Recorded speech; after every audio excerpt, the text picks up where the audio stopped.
নমস্কাৰ বন্ধুসকল, আজি আমি এটা নতুন ঠাইত যাম বজাৰ কৰিব। সাপ্তাহিক বজাৰ নহয় এখন, এইটো এটা চৰ এলেকাৰ বজাৰ। আৰু আমাৰ লগত আছে দুজন যুৱক, বাকী তিনিজন আহি আছে। আমি কেইজনমান ফ্ৰেণ্ডে লগ হৈ যাম, বাকী দুজনমানক ৰখি আছোঁ। সিহঁতে আহক, অহাৰ পিছত আমি আমাৰ যাত্ৰা আৰম্ভ কৰিম। আমি যাব ওলালোঁ। এয়া জন্মনি কলিতা, এয়া নৱ কলিতা, এয়া মনোজ কুমাৰ কলিতা, এয়া দিব্যজ্যোতি চৌধুৰী, বিৰাজ শৰ্মা। এতিয়া আমি বাইক চলাম। আমি য'ত গৈ আছোঁ সেই ঠাইটোৰ নাম হৈছে জিয়াকুৰ বৰটাৰী। আৰু যদিও মই বজাৰ শব্দটো ব্যৱহাৰ কৰিছোঁ, আচলতে আমি যাবলৈ ঠাইটোৰ বজাৰ নহয়, এটা খেতি কৰা প্ৰকাণ্ড এটা এৰিয়া। তাত আমাৰ থলুৱা অসমীয়াখিনিয়ে বছৰ বছৰ ধৰি খেতি কৰি আছে। জলকীয়া, ভেন্দি বা ছিজনেবল যিখিনি শস্য থাকে সেইবিলাকৰ খেতি কৰি আছে। তাৰ ভিতৰত বেছিভাগ খেতিয়কে তাত কলৰ খেতি কৰে। শুনি আছোঁ আমি ইমান দিন, আজি গৈ আছোঁ।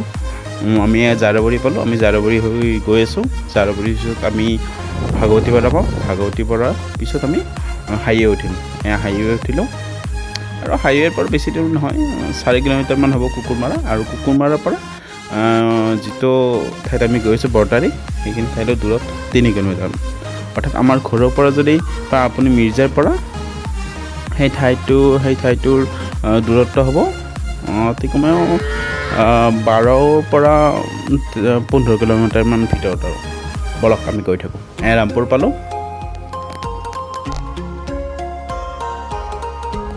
আৰু এইখন হৈছে ৰামপুৰৰ অভাৰব্ৰিজ। আৰু এইটো এৰিয়াত বহুত মেডিচিন কোম্পানীকে আদি কৰি বহুত বাহিৰা কোম্পানী আহি পৰিছে, যেনে ব্ৰিটেনিয়া, ITC ইত্যাদিবোৰ। আপোনালোকে যদি কোনোবাই বাহিৰতে দিব বিচাৰে তেতিয়াহ'লে দিব পাৰে, ইয়াত মানুহ লৈয়ে থাকে। এতিয়া আমি পেট্ৰল ভৰাম, বেছি নহয় 90 টকাৰ ভৰাম। আমি যদিও বাহিৰত ওলাই আহিছোঁ, আমি মাস্ক ব্যৱহাৰ কৰিছোঁ, লগতে আমাৰ প্ৰত্যেকৰে হাতত চেনিটাইজাৰ আছে। যিখিনি সামাজিক দূৰত্ব বজাই ৰাখিব লাগে আমি সেইখিনি ৰাখিছোঁ। এয়া আমি কুকুৰমাৰা চক পালোঁ। বাকী 3জন আহি পোৱা নাই, নৱ আৰু মই আহি পাইছোঁ। আমি সিহঁতক ৰখি আছোঁ।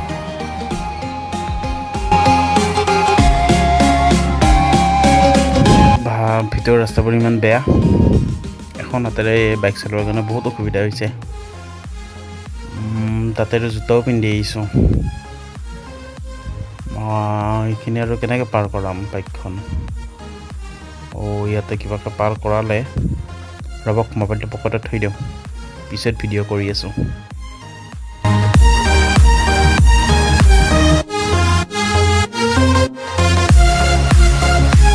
দেখিছে শ বিঘা মাটিত কলৰ খেতি কৰিছে।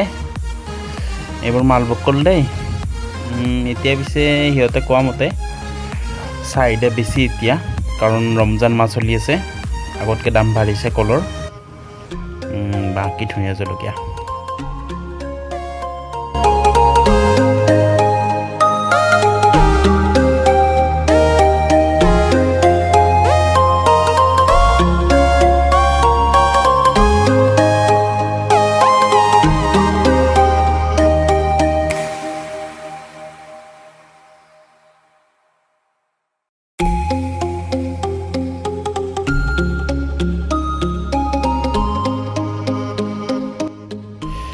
ইয়াত বহুত কেইজন খেতিয়ক আছে, আমি সকলোৰে তাত সোমোৱা নাই। আমি এইজন খেতিয়কৰ পৰা বস্তু কিনিম। দামবোৰ অলপ বাঢ়িছে আগতকৈ। আমি জিকা ল'ম, ভেন্দি ল'ম, জলকীয়া ল'ম। জলকীয়াৰ কেজি 25 টকা। আৰু আমাৰ যদি সাধাৰণ বজাৰত কিনা যায়, কেজি 80 পৰা 100 টকাৰ ভিতৰত চলি আছে। আৰু জিকা আমি কিনিছোঁ 30 টকাকৈ কেজি, আৰু ভেন্দি 20 টকা। কল নলওঁ, বহুত দাম। ইমান দূৰৰ পৰা কল নিনিওঁ, আৰু ইমান বেয়া ৰাস্তা। যি কি নহওক, আহি ভাল লাগিল। আৰু ৰমজান মাহ যে, কলৰ দামো বাঢ়িছে। গতিকে ইয়াতে কিনা আৰু সাধাৰণ বজাৰত কিনা সমানেই প্ৰায়।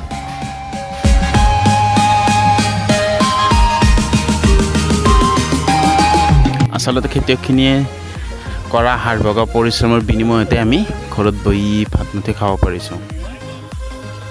সঁচাই বহুত কষ্টৰে তেওঁলোকে খেতিবোৰ কৰে। এয়া ভেন্দি জুপি আছোঁ।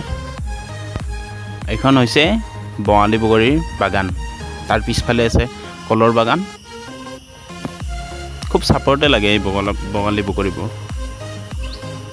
নেক্সট আহিলে খাব পাম চাগে। এইবোৰ মালভোগ কলৰ বাগান। দাম বহুত এতিয়া, ৰমজান মাহত বোলে দাম বেছি হয়, তেওঁলোকে কৈ আছে। আমি বেছি দেৰি নকৰোঁ আৰু ইয়াত, এনেও 6টা বজাৰ পৰা বন্ধ চব।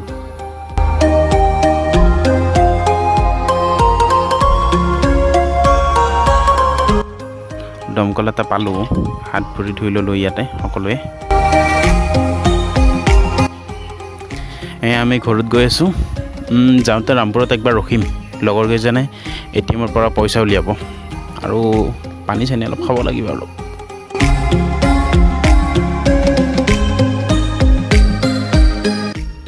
বন্ধুসকল, ভিডিঅ'টো চাই কেনেকুৱা পালে তলৰ কমেণ্ট বক্সত জনাব। আৰু ভিডিঅ'টো বেছি দীঘলীয়াও নহ'ল, কাৰণ তাত গৈ বস্তুবিলাক, তাৰ খেতি পথাৰবিলাক চাওঁতে মানে মোবাইলটো পকেটতে সোমাই থাকিল, ভিডিঅ' কিছুমান কৰিবই পাহৰিলোঁ। নেক্সট কেতিয়াবা গ'লে বিভিন্ন দৃশ্যবোৰ দেখুৱাম তাৰ। আৰু যোনে যোনে মোৰ এই চেনেলটো ছাবস্ক্ৰাইব কৰা নাই তেওঁলোকে ছাবস্ক্ৰাইব কৰিব আৰু ভাল পালে শ্বেয়াৰ কৰিব। ধন্যবাদ।